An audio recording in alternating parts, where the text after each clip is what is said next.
Nós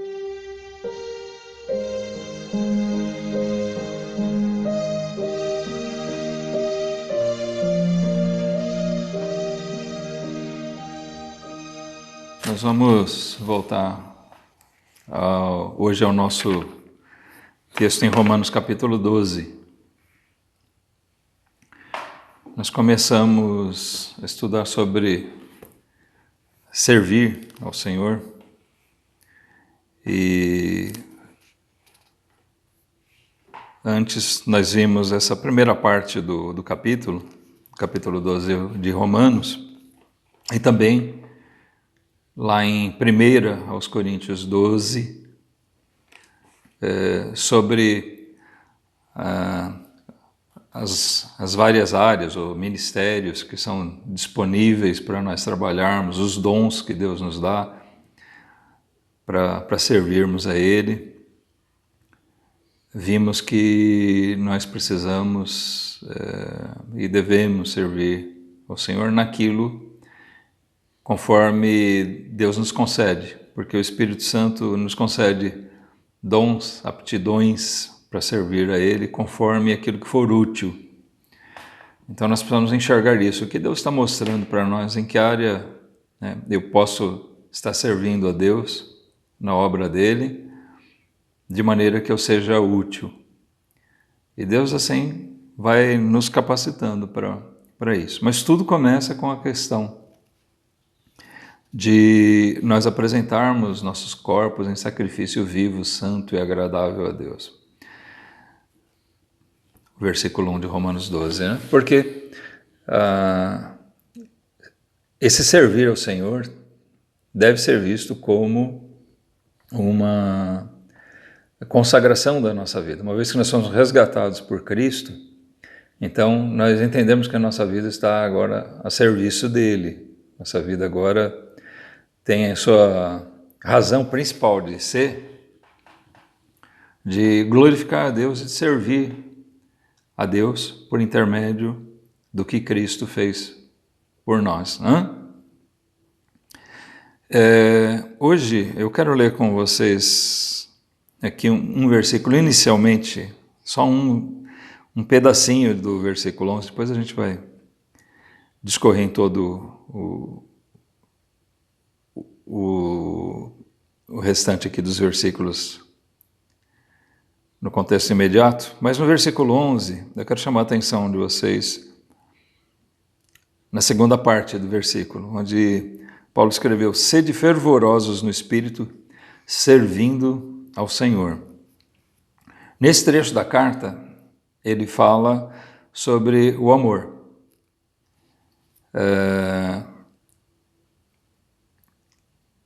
E no meio desse contexto, falando sobre o amor, é que ele diz isso: sede fervorosos no Espírito, servindo ao Senhor. Então, o nosso objetivo é enxergar aqui que Paulo não mudou de assunto, ele continua falando de servir ao Senhor. Antes ele falou dos dons, dos ministérios, da unidade do corpo, da igreja, todos buscando ser úteis, servindo a Deus. E aqui ele fala então sobre o amor. Por quê? Nós servimos a Deus também por meio do amor. E esse é o nosso tema de hoje, né? Servindo a Deus pelo amor. Na verdade, nós, quando estudamos essa primeira parte de Romanos 12, do capítulo 12 aqui, nós fomos até o versículo 8, e ele parece que já começa a enveredar para o assunto do amor, que quando ele conclui esse versículo, falando sobre o cuidado com que nós devemos nos dedicar a cada área, né? Ele vem dizendo aqui, desde o versículo 7, se é ministério, seja em ministrar, se é ensinar, haja dedicação ao ensino. O que exorta, use esse dom em exortar, o que reparte, faça com liberalidade, o que preside com cuidado. E aí então ele chega finalmente em o que exercita a misericórdia com alegria, faça isso com alegria. E aí ele passa a discorrer sobre o amor, porque o amor está intrinsecamente ligado à questão da misericórdia, né? Tudo aqui, ele diz, tem que ser feito com essa dedicação, e o amor não é diferente. Nós lemos lá em 1 Coríntios 16, versículo 14, Paulo diz lá aos Coríntios, todas as vossas coisas sejam feitas com amor. Então, é a isso que ele se refere. Mesmo essas outras questões que ele fala antes, cada área que nós servirmos a Deus, tudo deve ser feito com amor. Não importa qual é o seu serviço, de que modo, em que área você vai servir a Deus, que dom é o seu, ou quais são os seus dons que vão ser postos a serviço do Senhor. Porque justamente uma das coisas que Paulo alega ali em Coríntios, que era uma igreja repleta de dons, e até daqueles dons chamados carismáticos, né, como a gente mencionou, ele fala da questão no capítulo 13, que a gente vai ver posteriormente, que se eu tiver todos os dons, se eu fizer de tudo, eu for uma pessoa super bem habilitada, mas se faltar o amor, isso não é nada. Não tem perde o sentido, não tem sentido aquilo que a gente faz se não houver o amor. Então, seja aquele irmão, aquela irmã que zela das coisas materiais da igreja, seja o pregador, seja o evangelista, o pastor, seja aquele que de alguma forma atua na área do louvor, qualquer outra coisa, por menor que pareça, né, por mais discreta que seja, a sua atuação, ou por mais evidente que seja também, se faltar amor, perde o sentido e com isso também perde em eficácia.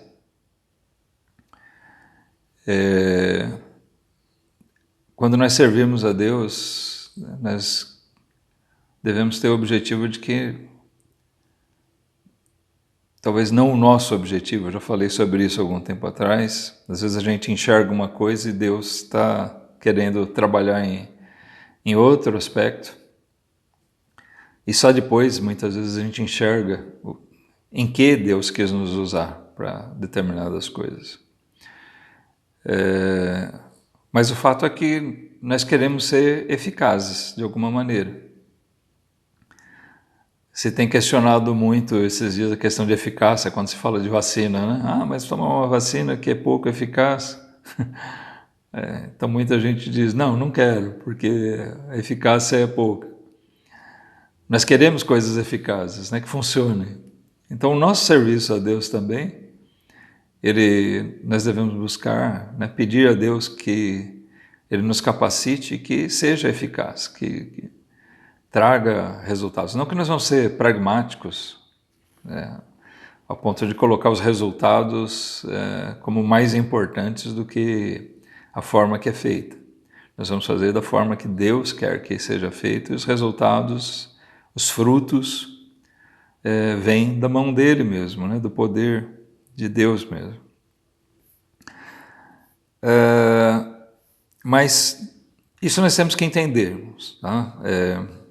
Talvez seja o ponto central da nossa meditação de hoje, é isso. Nós devemos servir a Deus com amor. Todo o nosso serviço, ainda que seja um serviço braçal, deve ser feito com amor.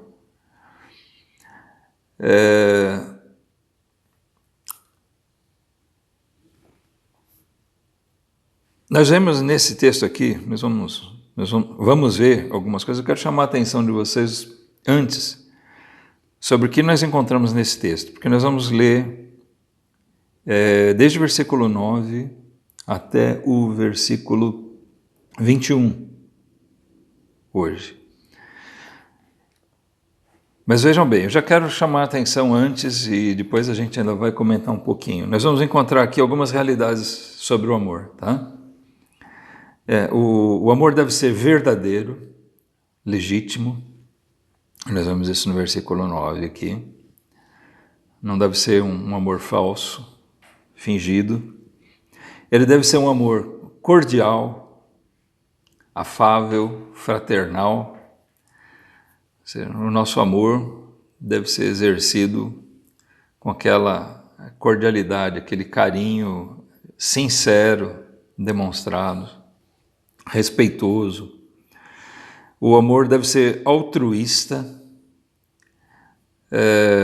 Nós não vamos encontrar essa palavra aqui, mas nós vamos poder observar bem essa característica do amor que nós devemos exercer no nosso serviço a Deus. Altruísmo é o contrário de egoísmo. A pessoa egoísta, ela visa só a si mesma, seus interesses. A pessoa altruísta, ela vê o bem do próximo, ela enxerga as necessidades alheias e ela muitas vezes se sacrifica em prol dos demais.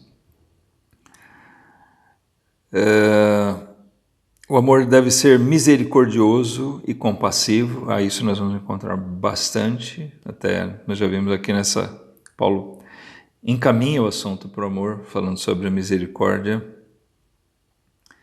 É uma coisa bem fácil amar as pessoas que são agradáveis a nós, mas nós somos ensinados por Jesus mesmo, pela palavra de Deus, que muitas vezes nós temos que amar até aqueles que não nos amam.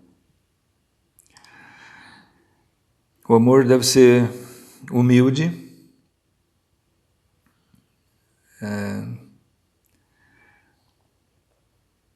a falta de humildade é um problema para o exercício do amor. É um grande entrave, um grande problema. Se nós não formos verdadeiramente humildes, nós não vamos conseguir amar como convém. O próprio amor de Jesus Cristo por nós foi mostrado através da humilhação dele, né? Nós não podemos esquecer disso. A grande prova do amor de Cristo por nós, pelo seu povo, foi o fato mesmo de ele se humilhar. O Deus que se despojou da sua glória, tomando forma de criatura por nós. Paulo fala sobre isso lá em Filipenses 2. O amor deve ser empático. É outra palavra que nós não vamos encontrar aqui, mas é uma forma de definir algumas características que nós encontramos nesse texto. A empatia é a gente se colocar no lugar das pessoas. É sobre isso que Paulo fala quando ele diz que tornei-me assim para os que são assim, né? Tornei-me aquilo para aqueles que são aquilo. Ele não está dizendo que ele se tornou um pecador, né? Ou fiz-me como, né? Não que ele se tornou, mas fiz-me como isso para aqueles que são aquilo. Porque Paulo, ele não está dizendo ali que ele se tornou um pecador ou ele adotou as práticas pecaminosas de ninguém. O irmão Amarildo comentou sobre isso, acho que no último estudo aí, né? Em Gálatas. Mas o que ele está falando ali é justamente de empatia. A gente saber se colocar no lugar das outras pessoas, sentir o que elas sentem, tentar se colocar no lugar dela, coisas que levam ela a ser assim como é. Isso não justifica, né? Mas, por exemplo, quando nós lidamos com um ímpio, nós não podemos esperar. Muitas vezes nós crentes erramos porque nós esperamos atitudes de um ímpio como de alguém convertido, né? De alguém que tem Cristo. Se por vezes até aquele que é um convertido não pensa, não age em determinadas circunstâncias como deveria, em geral nós vamos esperar uma coisa natural de uma pessoa temente a Deus, naquele que não tem isso. Então nós temos que entender a maneira que ela pensa. Nós também já fomos daquele jeito, como ela age. Então a gente tem que se colocar no lugar das pessoas também, em muitas situações. Nós vamos encontrar aqui também que o amor é longânimo. Ele deve ser longânimo, ou seja, persistente. Muitas vezes nós temos que persistir, perseverar em certas atitudes para demonstrar o amor verdadeiro, o amor legítimo a alguém. A Bíblia diz que Deus é longânimo conosco. Quantas oportunidades, né, Ele nos concede. A paciência de Deus é enorme. Na verdade, Ele poderia ter fulminado toda a raça humana, mas aprove Ele salvar alguns, resgatar alguns, e Deus tem derramado sua misericórdia e o seu evangelho tem sido pregado. Deus tem sido longânimo com os homens em geral, com a espécie e conosco individualmente também. Nós vemos nesse texto também que o amor deve ser benigno, ou seja, ele sempre deve buscar o bem do próximo. Ele sempre deve visar as coisas boas, nunca as más. O amor deve nos afastar do pensamento mau, do mau desejo por alguém, das coisas más. E por último, eu gostaria de chamar a atenção também que o texto nos fala que o amor deve ser voluntarioso. Ou seja, o amor deve nos levar a tomar atitudes em favor das pessoas, não ficar só na torcida. A pessoa voluntariosa é aquela que se move, age. Ela vê uma necessidade, ela parte para ação. Ela vai logo tomar alguma atitude que seja necessária. Bom, mesmo que seja alguma coisa que eu não posso fazer nada de prático, bom, eu vou ser movido a orar. Pelo menos isso. Mas se nós podemos fazer alguma coisa por alguém, por pequena que seja, o amor deve nos mover a isso, a essa atitude. Então, essas são coisas, talvez haja mais aqui no meio, mas eu gostaria de chamar a atenção de vocês para todas essas coisas que são demonstradas nesse texto. Uma outra coisa nesse texto aqui é que ele mostra um amor exercido para com os irmãos na fé, e ele deve ser mesmo exercido de uma maneira muito especial para com os nossos irmãos, mas ele também mostra que esse amor deve ser voltado para com os de fora, não só... E olha, quando nós falamos de fora, né, é uma expressão que Paulo usa, é para falar daqueles que não são nossos irmãos na fé. Né? Os de dentro são os nossos irmãos, aqueles que creem em Cristo como nós. Os de fora, aqueles que não creem em Cristo, não têm a fé salvífica, não servem ao Senhor. Mas vejam bem, muitas vezes nós pensamos nos de fora como pessoas talvez um pouco distantes. Mas nós não podemos esquecer que o amor tem que ser exercido para os que são de fora também. Então, seja aquele vizinho, aquele colega, pode ser a pessoa próxima, alguém que está dentro de casa, né? Filhos descrentes, maridos descrentes, esposas descrentes, pais descrentes. Eu falo isso porque quando nós pensamos nos de fora, nós pensamos nos de fora mesmo, né? Talvez pessoas distantes, um desconhecido ou alguém com quem nós temos pouco contato, só um contato profissional, talvez. Mas devemos entender isso, que até é acentuado quando nós pensamos no lidar com amor para aqueles que estão ao nosso redor, bem próximos de nós. E nós vamos entender a razão disso, né? Por quê? Lendo o texto aqui vamos ver mais claramente.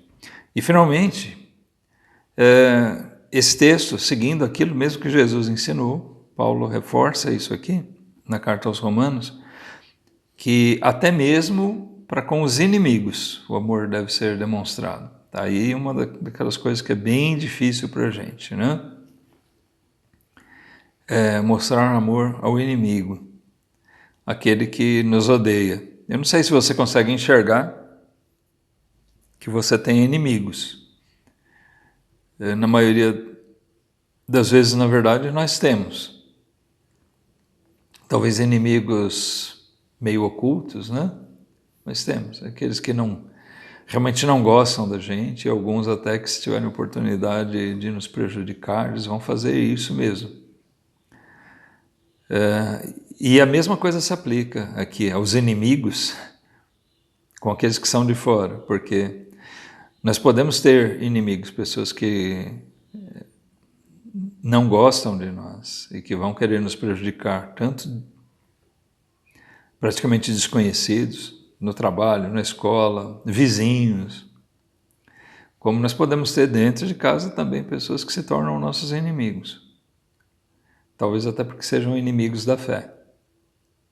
E a gente precisa ter muita sabedoria para lidar com pessoas assim. Quanto mais próximas, mais sabedoria e paciência, longanimidade e amor nós vamos ter que dedicar. Mas é isso, irmãos. Vamos ler o texto aqui, versículo 9 de Romanos 12. Ele inicia dizendo: o amor seja não fingido. Aquela autenticidade do amor que nós falamos que é necessária, né?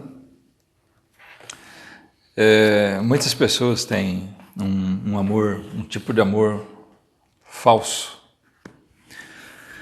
demonstrado exteriormente em algumas atitudes, mas você observa nas horas em que o amor é colocado à prova e você não enxerga aquilo. Isso é bem típico do mundo e doloroso quando o amor entre os irmãos dentro da igreja não é sincero, quando ele é fingido. É bem comum, né? Nas redes sociais nós encontramos algumas pessoas que são bem queixosas com relação a isso. Aquelas postagens falando sempre de alguma forma de que não se pode confiar em ninguém. As pessoas me odeiam, as pessoas são falsas, coisas do tipo, né? Coisas que indicam isso. Tem pessoas que você olha o perfil dela e você percebe que ela se sente extremamente mal amada, porque talvez seja coisa da cabeça dela, não sei, cada caso é um caso, né? Mas tem pessoas, muitas pessoas, aliás, que a gente observa que tem esse pensamento de que todo mundo ao redor dela é falso, todo mundo é perverso, e talvez seja, mas então ela está cercada realmente de um ambiente ruim. É terrível a gente estar cercado de pessoas assim, né? Mas Paulo demonstra que o ambiente da igreja, do povo de Deus, é outro, né? É um ambiente onde nós devemos nos cercar de pessoas que nos amam verdadeiramente, sinceramente, e que nós fazemos o mesmo para com elas. Vai haver exceções? Vai, porque assim como eu disse, que pode haver inimigos nossos próximos, até dentro de casa, por vezes aparecem inimigos nossos até dentro da igreja ou das igrejas. É terrível ter que dizer isso, né? Mas é uma constatação, uma realidade. Mas isso é porque alguma coisa, em algum ponto, isso está sendo falho. A aplicação do amor, a aplicação dos ensinamentos da palavra de Deus. De um, de outro, ou de ambas as partes. Novamente eu digo, cada caso é um caso. Mas o que nós temos que olhar é que para servir ao Senhor, nós devemos amar sem fingimento, um amor sincero, um amor verdadeiro. Nós servimos a Deus por meio do amor. E se ele não for sincero, o nosso serviço não é leal a Deus. Não é conforme aquilo que foi prescrito na palavra dele, conforme Jesus mesmo nos ensinou, tanto pela palavra quanto pelo exemplo. Ainda nesse versículo nós encontramos uma sequência dentro daquilo que nós falamos. Aborrecei o mal e apegai-vos ao bem. Lembra que eu comentei? Nós vamos ver mais sobre isso aqui também. Nós devemos desprezar o mal e nos apegarmos ao bem sempre. Porque o amor é benigno. Paulo fala sobre isso lá em 1 Coríntios 13, capítulo do amor. O amor é benigno.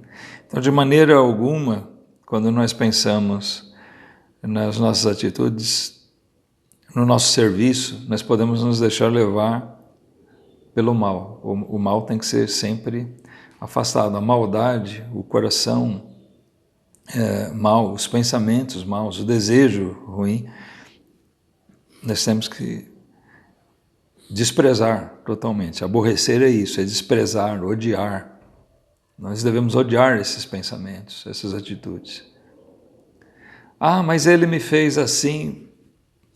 Não importa, nós vamos ver. Não pague o mal com o mal, mas retribua o mal com o bem. Versículo 10. Ele diz: amai-vos cordialmente uns aos outros, com amor fraternal, preferindo-vos em honra uns aos outros.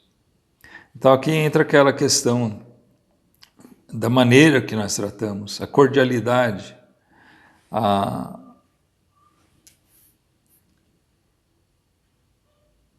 o sentido disso nós podemos ampliar, né? Para definir o que é cordialidade. É nós sermos educados com as pessoas, né? No trato com elas. A cordialidade passa pelo trato, né? Sermos simpáticos. Eu já vi muito na minha vivência cristã, muitos problemas dentro da igreja que nasceram não de coisas graves, de coisas, talvez irmãos lesando outros,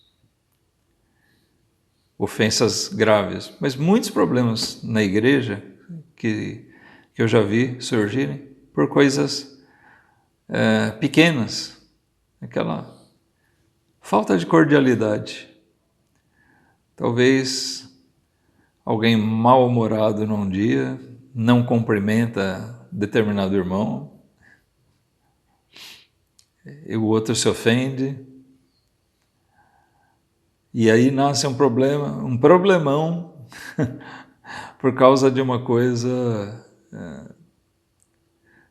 que nós poderíamos dizer assim, banal. Por que aquele irmão não cumprimentou? Não viu? Estava chateado, estava distraído? A gente não sabe, mas aquilo não foi tratado conforme devido. Muitas vezes o irmão que se sentiu ofendido já está fraco, né? Melindroso. Uma coisa terrível é crente melindroso, né? Que se ofende por qualquer coisinha. Mas é uma coisa que nós devemos tomar cuidado. de sermos cordiais, para não dar margem até para ninguém ficar chateado pela nossa falta de educação, de simpatia uns para com os outros. Começa por aí, uma atitude simples. Aliás, o amor, ele passa por atitudes desde as mais simples até as mais complexas.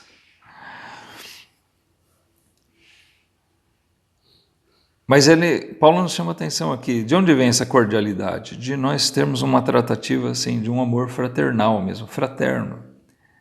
É meu irmão, é alguém comprado pelo sangue precioso de Cristo, assim como eu. Então, é uma questão de respeito uns para com os outros. Ele diz aqui, preferindo-vos em honra uns aos outros. É dando preferência um ao outro. O mundo tem um pensamento exatamente contrário, prega isso. Busca a honra própria. Eu tenho que estar em primeiro, eu tenho que estar em primeiro lugar. A palavra de Deus justamente nos mostra que nós devemos colocar o nosso irmão em primeiro lugar. Se eu tratar os outros irmãos como mais importantes do que eu, os outros tendo a mesma atitude, né? Aquele irmão que eu tenho como mais importante do que eu, se ele olhar para mim e considerar da mesma maneira, ele vai me considerar mais importante do que ele próprio, nós vamos ter um relacionamento de amor, de afeto fraternal mesmo, de respeito mútuo e de serviço e dedicação um para com o outro, de cooperação. Então esse é o ambiente ideal. Nós vemos nesses primeiros versículos, Paulo está falando muito diretamente sobre o amor exercido entre os próprios irmãos. No versículo 11, nós encontramos um pouco daquela questão da voluntariedade. Ele diz, não sejais vagarosos no cuidado. O versículo que nós lemos a segunda parte. E ela está relacionada. Sede fervorosos no Espírito, servindo ao Senhor. Não ser vagaroso no cuidado uns para com os outros. Nas necessidades. Assim que nós enxergamos uma necessidade, nós devemos buscar agir. Como eu disse antes, se só me é permitido orar, então é o que eu vou fazer. Se houver alguma coisa que eu possa realmente fazer, seja que eu tenha que doar alguma coisa, seja uma palavra que eu tenha que levar, se alguma coisa pode beneficiar, nós temos que ter iniciativa de fazer. O amor não é uma coisa acomodada de nós vermos as necessidades daqueles que nos rodeiam e nós simplesmente lamentarmos, né? O amor, Paulo fala que ele é voluntarioso, ele não pode ser vagaroso, retardar as coisas. É uma coisa que eu disse que tem coisas bem simples e coisas bem complexas. Essa é uma daquelas que eu considero um pouquinho mais complexas, porque nós temos, às vezes, desculpas para nós mesmos para não agir. E nós retardamos certas atitudes. É uma coisa que eu confesso que quando me pego fazendo, isso me faz muito mal. Quando eu vejo que deveria ter feito alguma coisa por um irmão e não fiz. Eu vou protelando, né? Adiando. Paulo diz, não sejam vagarosos ou lentos em tomar uma atitude para cuidar daquilo que precisa ser cuidado, daqueles que necessitam do nosso amor, né? Esse ser de fervorosos no Espírito, servindo ao Senhor, nos lembra que essa atitude de amar está relacionada ao nosso fervor, ao nosso apego ao Senhor, apego a Deus. E quando nós servimos ao nosso irmão, ao próximo, na verdade, nós estamos servindo ao Senhor. Paulo também ensina isso, que nós devemos fazer as coisas sempre como ao Senhor.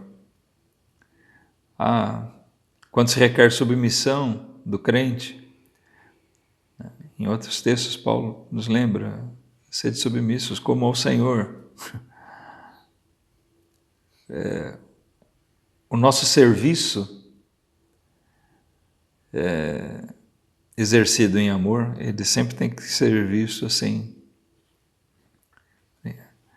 Eu não estou fazendo única e exclusivamente a essa pessoa, mas eu estou fazendo isso em serviço, em obediência ao Senhor. Então eu devo fazer justamente porque Deus me impele a isso, Deus quer que eu faça assim, Deus me ensina que eu haja dessa maneira. E, portanto, fazer isso com alegria, não com alegria porque nós estamos servindo ao Senhor, não com pesar. Versículo 12. Alegrai-vos na esperança, sede pacientes na tribulação, perseverai na oração. Aqui nós vemos aquela questão da longanimidade que é necessária, que se requer do amor. Alguém lê isso aqui, pode parecer não ter muita relação, mas nós devemos notar que quando ele fala de esperança, tribulação, oração, aqui ele está falando de coisas relacionadas ao assunto que ele vem tratando. É lógico que a nossa esperança em Deus, ela nos motiva em várias áreas, vários aspectos. Mas aqui Paulo está aplicando isso especificamente nessa questão do nosso exercício do amor. Podem haver tribulações, dificuldades que às vezes nos inibem, estão afetando a nossa vida ou a vida daqueles que estão ao nosso redor. Mas nós devemos enxergar com alegria a esperança no socorro divino, nas promessas de Deus e sermos assim perseverantes nesses momentos difíceis.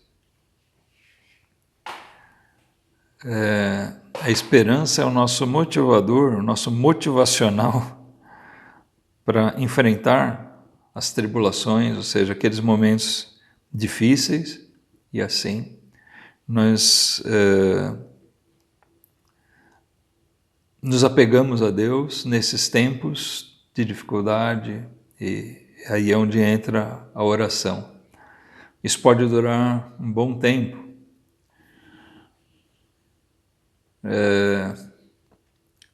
Nessa questão, por exemplo, da Covid,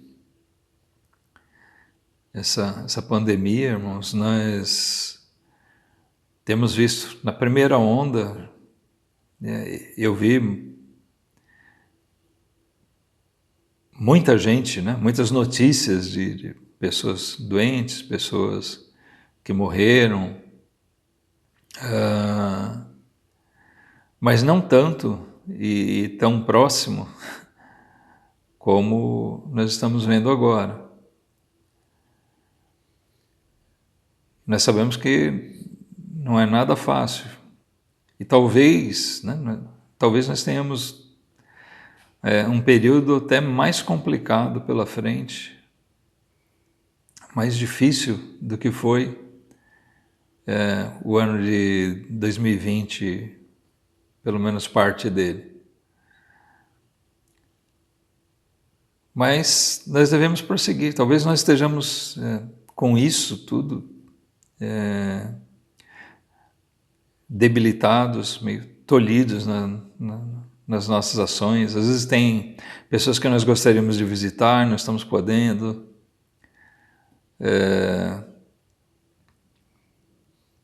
Estamos vendo pessoas passarem por doenças, por dificuldades. Nós temos limitação de agir.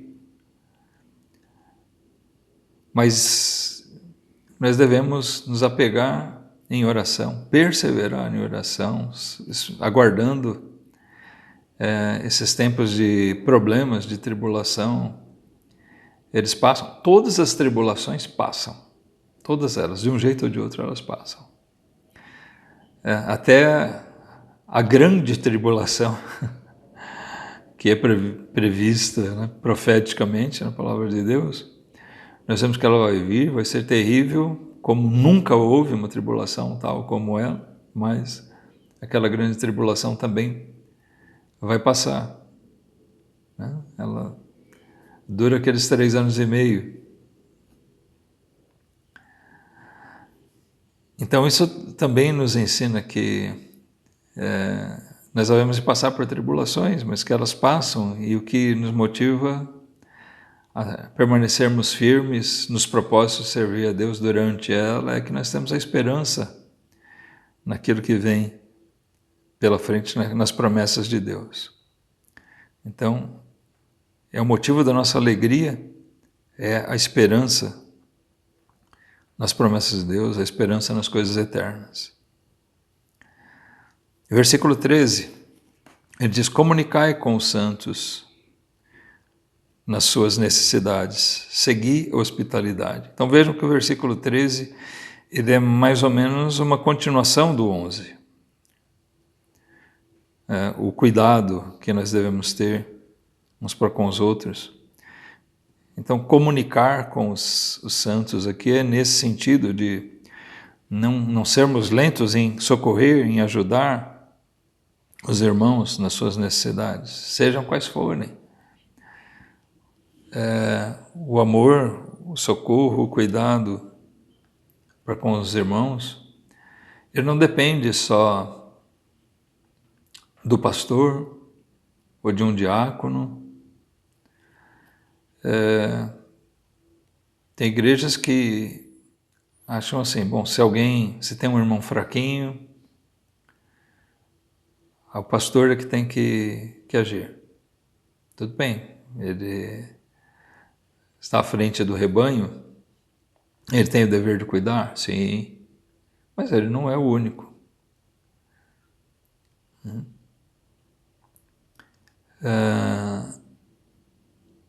Até porque talvez alguém veja a necessidade antes dele. Alguém mais próximo. Uma necessidade material. Tem algumas igrejas que tem o diácono, tem os irmãos que hoje em dia se confundem muito. Tem diácono para uma coisa e tem igrejas aí que tem responsáveis, criaram um cargo, né, de social, quem cuida do social. Quem deveria cuidar do social, biblicamente, é o diácono, o cuidado material. Mas ele é um líder nessa área. Isso não quer dizer que ele tem que fazer as coisas sozinho. Mas a igreja, os irmãos que enxergam as necessidades uns dos outros, devem se socorrer, se ajudar. E tem coisas que não dá para a gente ajudar sozinho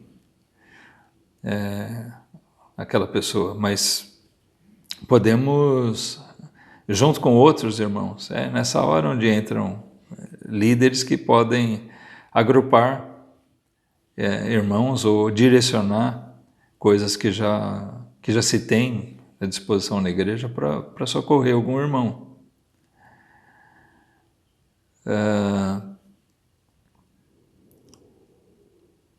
o que eu digo é, às vezes a gente fica vagaroso no cuidado justamente por achar, ou se dar desculpa, bom, tem outros que cuidem disso, eles que têm que cuidar.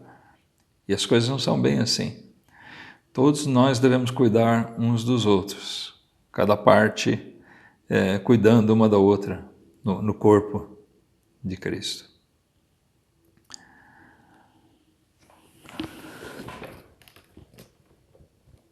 Só um minutinho aqui.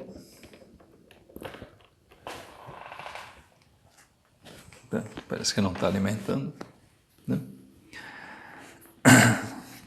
Probleminha aqui no meu computador só. Mas vamos lá, seguindo aqui.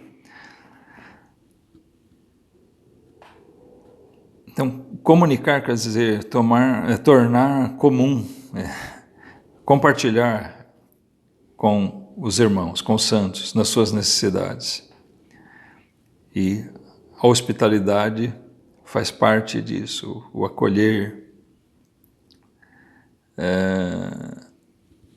A hospitalidade é um assunto à parte, né? Muito mais valorizado nos tempos bíblicos, porque muitas vezes o receber em casa alguém, acolher alguém em casa era fundamental. Nós vemos no tempo do Antigo Testamento exemplos disso, né? Profetas, Elias, se não me engano, às vezes eu confundo Elias e Eliseu, tinha um quarto feito para ele na casa daquela mulher. Era comum pessoas se prepararem para acolher pessoas que precisavam de abrigo, de serem acolhidas. É uma forma de nós mostrarmos amor, o cuidado, o socorro para com alguém que precise daquilo. Aí nós entramos no versículo 14, na questão da nossa longanimidade e alguns outros aspectos que a gente mencionou. Abençoai aos que vos perseguem, abençoai e não amaldiçoeis. Então, aqueles que nos perseguem. Aqui é difícil crer que Paulo esteja falando de pessoas dentro da igreja que perseguissem uns aos outros. Então, parece estar falando aqui nesse momento já, e em alguns outros versículos aqui, ele vai citar coisas que são mais típicas, pelo menos, de pessoas de fora. Mas isso está bastante relacionado ao versículo 9, que eu falei, quando diz, aborrecei o mal e apegai-vos ao bem, abençoai e não amaldiçoeis. Então, uma outra forma de expressar essa mesma coisa, buscar sempre o bem, mesmo aqueles que vos perseguem.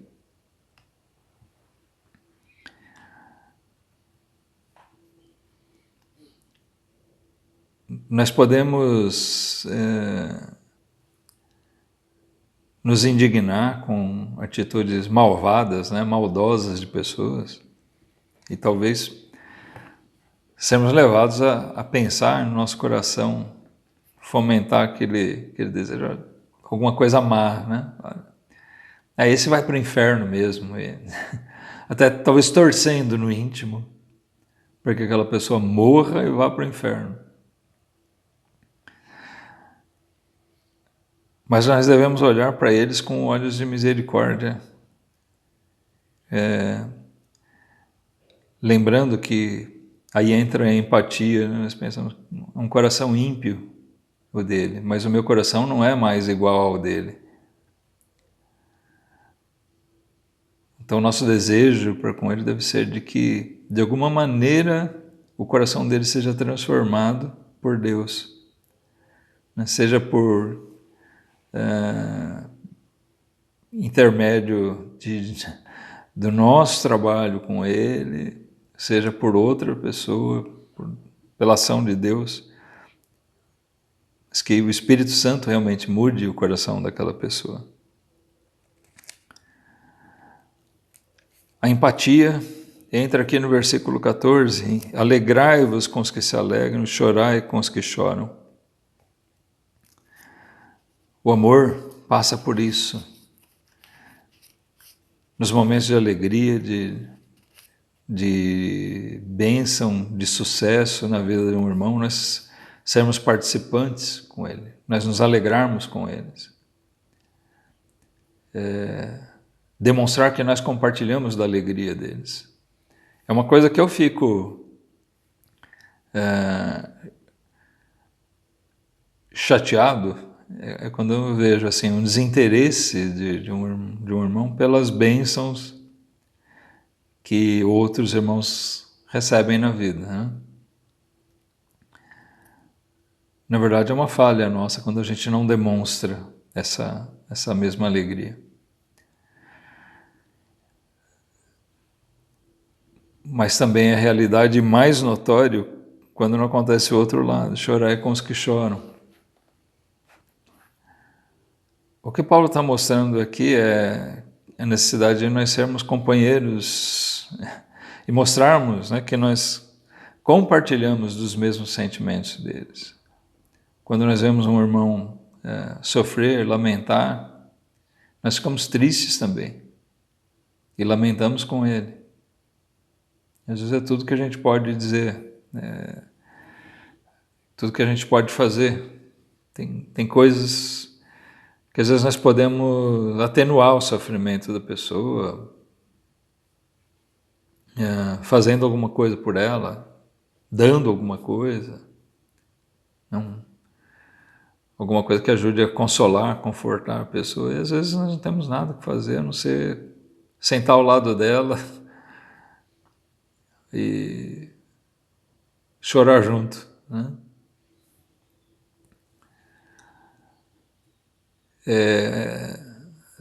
Estar ao lado um do outro, sermos participantes da vida uns dos outros, isso é muito bom.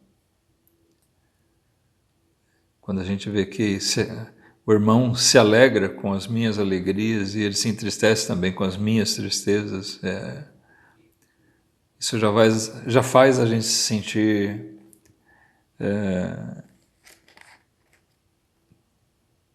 muito melhor, né?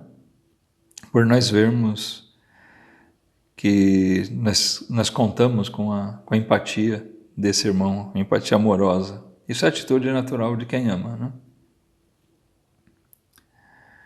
As pessoas que não se importam com a gente, sinal que não mostram muito afeto. Versículo 16 ainda diz: sede unânimes entre vós, não ambicioneis coisas altas, mas acomodai-vos às humildes. Não sejais sábios em vós mesmos. Então, aqui ele fala de unidade, está bem ligado ao versículo 15, ser unânime, estarmos ligados uns aos outros, participantes da vida comum da igreja. Uma coisa que eu sempre digo, irmãos, quando alguém crê em Cristo e deseja ser batizado, ele mostra a sua fé em Cristo. Mas se ele tem esse entendimento e ele quer fazer parte da igreja, ele deve ter o entendimento de que uma das bênçãos que ele está recebendo naquilo é de ele se tornar parte de um corpo onde existe um compromisso mútuo de amor e de respeito um para com o outro e para com o todo também. Nós fazemos parte de uma igreja de Jesus Cristo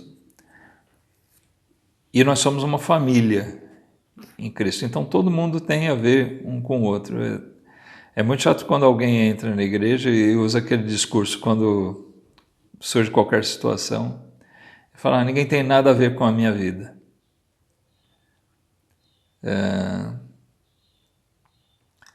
Se ninguém ali tem nada a ver com a sua vida, você não deveria estar na igreja. Você não entendeu ainda o que é uma igreja.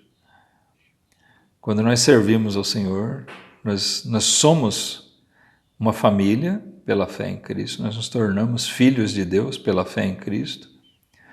E quando nós nos ligamos a irmãos nossos em Cristo, em uma igreja, ali nós estamos todos debaixo de uma mesma disciplina eclesiástica e nós somos todos participantes. A necessidade de um é a necessidade de todos, a alegria de um é a alegria de todos. E vamos dizer, o andamento da igreja depende de ela caminhar junta, não cada um ter uma vida totalmente à parte. É lógico que nós temos cada um de nós tem sua família, seu lar, tem que ser conduzido né, como um lar em separado, mas nós estamos ali juntos na igreja, nós somos coparticipantes uns da vida dos outros. A nossa unidade não é só doutrinária. A unanimidade que Paulo fala aqui é relacionada ao amor, é de nós estarmos todos ligados unanimemente. E para que isso aconteça, a soberba, o orgulho, tem que ser posto de lado.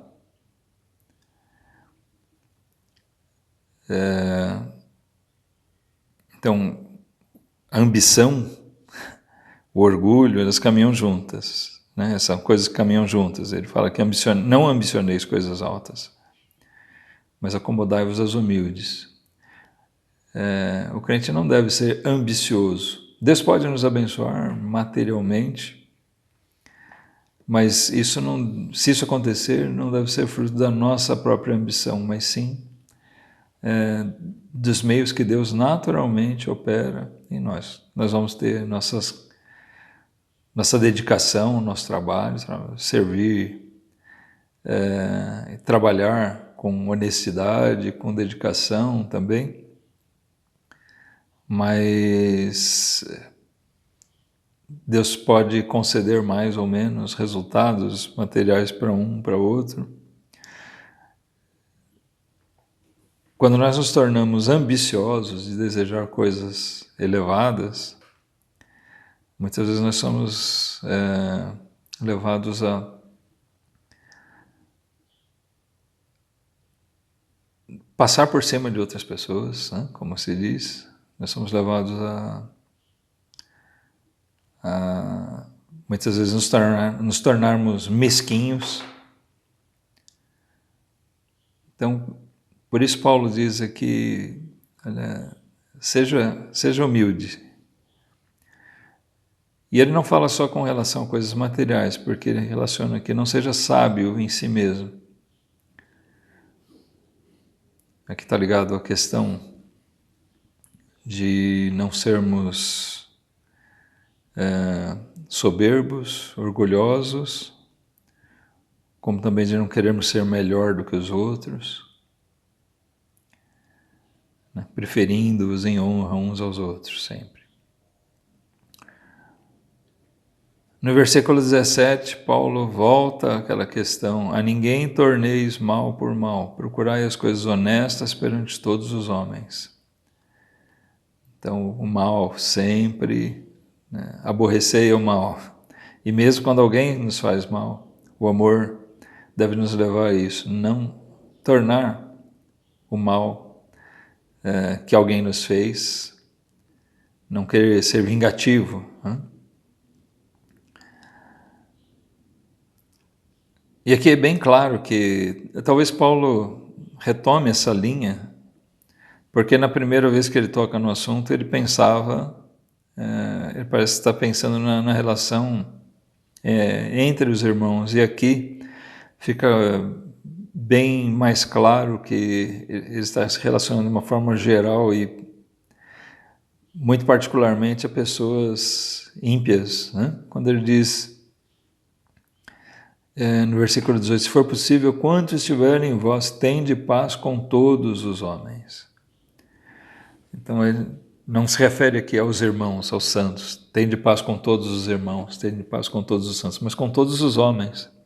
Mesmo aqueles maus, ímpios, nós devemos nos esforçar para termos paz com eles. Isso não quer dizer necessariamente sermos amigos deles, né? Andarmos juntos, companheiros deles, mas sim ter paz com eles. Como nós conseguimos isso? Bom, eu não vou retornar o mal que ele possa me fazer. O versículo 19, ele continua nessa linha, dizendo: não vos vingueis a vós mesmos, amados, mas dai lugar à ira, porque está escrito: minha é a vingança, eu recompensarei, diz o Senhor. Então o crente deve pensar assim sempre, está na mão de Deus, né? Não desejar o mal, não tornar mal por mal. A ira deve ser posta de lado, e assim aquele sentimento mal do nosso coração deve ser tirado. Todas as coisas estão no controle de Deus. Não amaldiçoeis, né? Mas bendizei. Então, alguém nos fez mal, em vez de fazer mal por ele, eu vou orar que Deus talvez possa converter aquele coração. E se aquele coração não for convertido, quem vai exercer a vingança, a ira, não somos nós, mas Deus. Está nas mãos do Senhor. O que compete a nós? Versículo 20. Portanto, se o teu inimigo tiver fome, dá-lhe de comer. Se tiver sede, dá-lhe de beber. Porque fazendo isso, amontoarás brasas de fogo sobre a sua cabeça. Essa expressão é interessante, né? Amontoar brasas de fogo sobre a sua cabeça. Vai fazer ele realmente pensar, ele vai se indignar por ver aquilo mal que ele fez e ver que você, quando tem oportunidade de vingar, ao contrário, você faz o bem a ele. E Paulo conclui esse trecho a respeito do amor, dizendo: não te deixes, ou seja, não se deixe vencer do mal, mas vence sempre o mal com o bem. Esse deve ser um lema daquele que ama, né? Então nós vemos aqui, nessa parte final, uma relação do amor exercido contra aquilo que é mal. Dentro da aplicação do amor, o mal que é dirigido, direcionado a nós, nunca deve ser retribuído na mesma medida, mas ele deve ser retornado com o bem. E no relacionamento com aqueles que nos amam, nós temos que comunicar, compartilhar, ser unânime com eles, nos alegrar com eles, nos entristecermos com eles, sermos cordiais sempre com eles, mostrar nosso carinho, nosso afeto, agir, ser voluntarioso. Então, nós vemos, desde a tratativa cordial até os momentos de necessidade. É na festa, na alegria, é na tristeza, na dor. Existe um laço, né, de amor que afeta o nosso relacionamento como irmãos no serviço a Deus. Quando nós agimos dessas maneiras, irmãos, nós estamos servindo a Deus.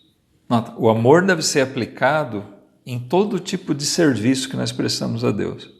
Mas o próprio exercício do amor já é um serviço a Deus. Nós servimos a Deus por meio do exercício, pela aplicação do amor. De algumas formas isso fica manifesto como consequência, né?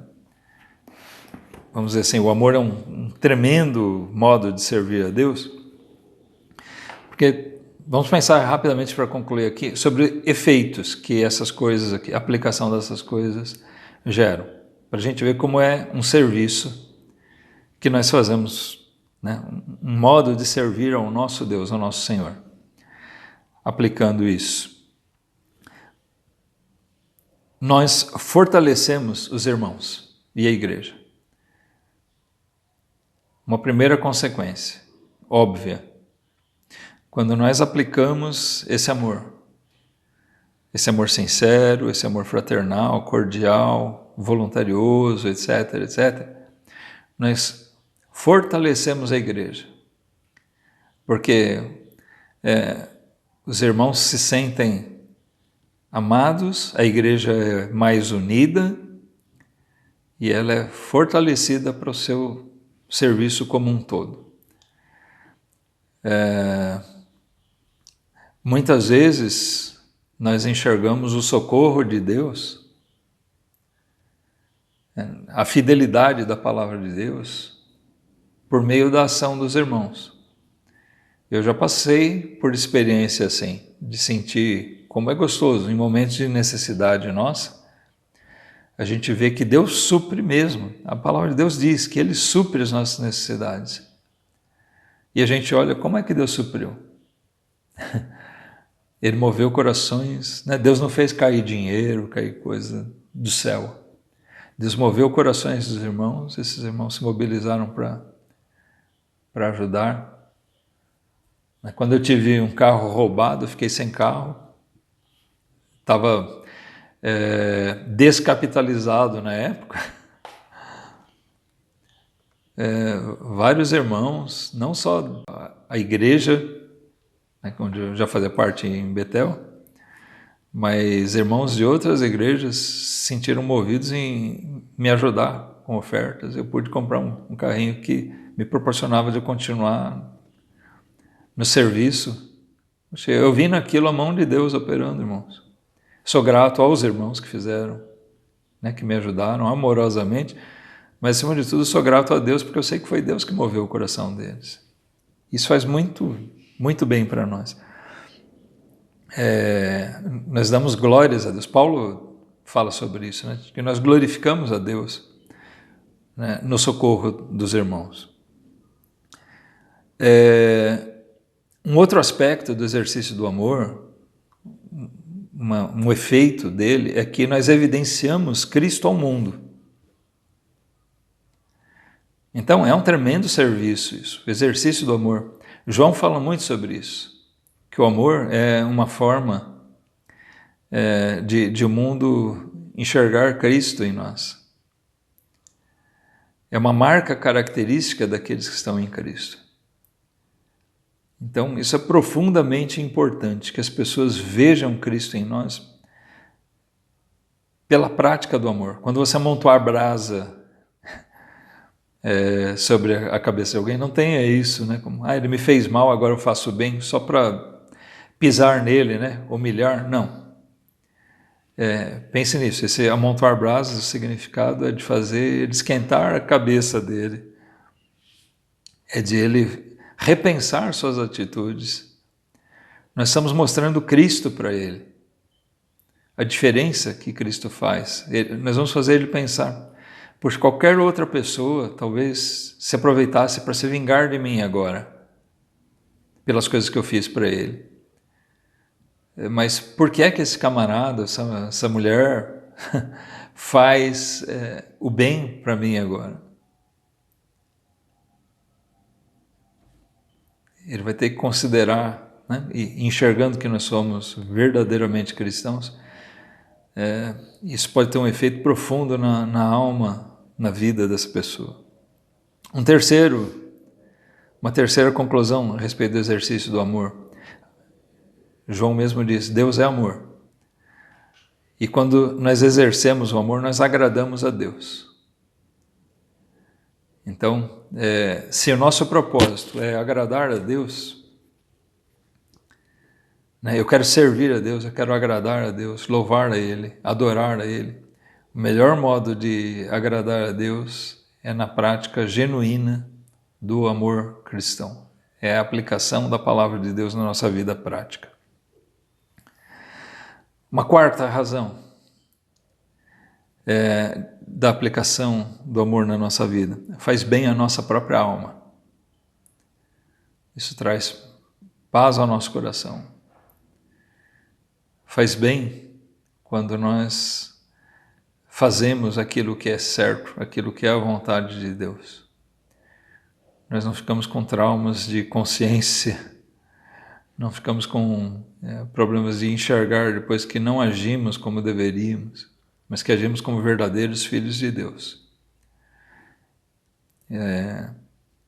E principalmente se nós vermos efeitos, resultados do exercício desse amor, consequências na vida de outras pessoas, isso vai fazer a gente se sentir ainda melhor. E por último, assim, nós podemos dizer, ampliando essa questão, é que o amor, o exercício do amor dá sentido à nossa vida de serviço a Deus. Se nós dissemos antes que servir a Deus passa a ser a razão da vida do crente, Jesus deu sua vida por mim e Ele não pede que eu dê a minha vida sacrificando ela, ou seja, me levando à morte, mas um sacrifício vivo, uma consagração de vida. É isso que Ele quer de nós. Eu dei a minha vida por vocês, eu dei o meu sangue. Agora, o que Ele espera de nós é que nós consagremos a nossa vida aqui a Ele, em serviço. E o amor é que dá verdadeiro sentido a isso. Lembrando do que Paulo diz, nós vamos meditar sobre isso na próxima ocasião, lá em 1 Coríntios 13. As coisas que nós fazemos, se faltar o amor, não tem significado, não tem sentido. O que dá sentido verdadeiro ao nosso serviço, à nossa adoração a Deus, é o amor, que deve permear tudo aquilo que nós fazemos, o exercício e a aplicação dele, tá bom? E assim Deus nos capacite a vivenciar isso, a crescer. Nós devemos crescer no conhecimento da palavra de Deus, mas só conhecimento não vai resultar em nada. Nós temos que crescer em fé e crescer no amor. Que a nossa meditação de hoje possa contribuir para que nós nos sintamos, nos vejamos todos estimulados a crescer também